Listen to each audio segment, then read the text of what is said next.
Bonjour, je suis Jean-Pascal Cabrera et je suis sophrologue. Je suis Judith Dumas et je suis sophrologue.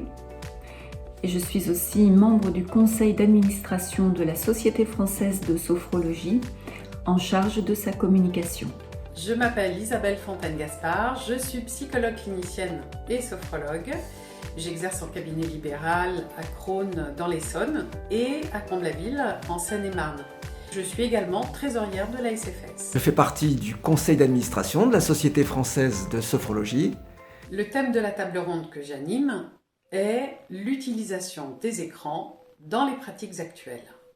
D'une part, les modifications de nos pratiques avec les téléconsultations.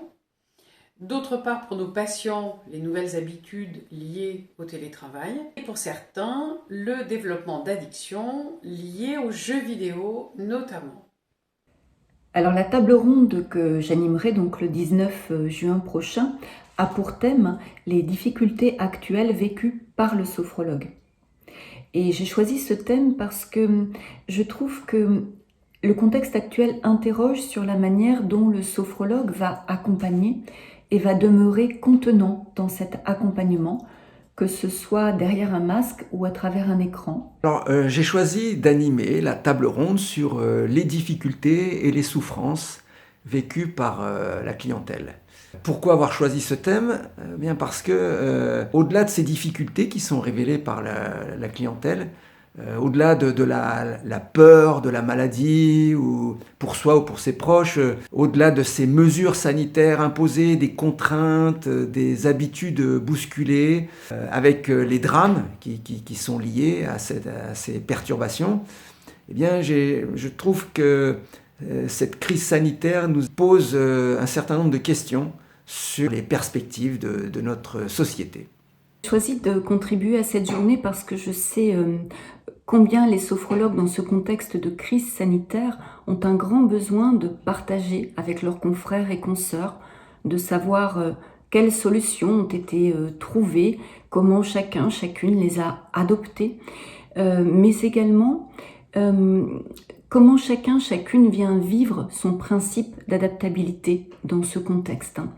Ces journées viennent permettre ces partages.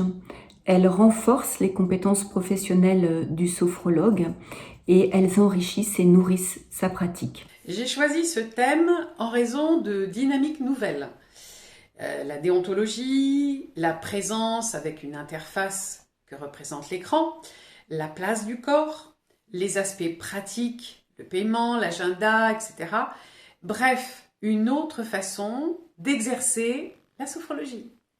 J'ai choisi de contribuer à cette journée professionnelle pour, d'une part, faire vivre ces échanges, aider la sophrologie à se positionner et à comprendre le métier de sophrologue dans cette période qui représente un immense carrefour où tout va plus vite et les projets, notamment, doivent tenir compte de ce contexte. Et pour ne citer qu'un élément de ce contexte, la technologie a fait sérieusement évoluer nos pratiques. Et il me semble important de porter un regard avec beaucoup de recul pour savoir ce qu'il se passe actuellement avec cette technologie et puis qu'est-ce que l'on veut en faire dans l'avenir. C'est avec un immense plaisir que je vais pouvoir contribuer à l'organisation et au déroulement de cette journée professionnelle du 19 juin.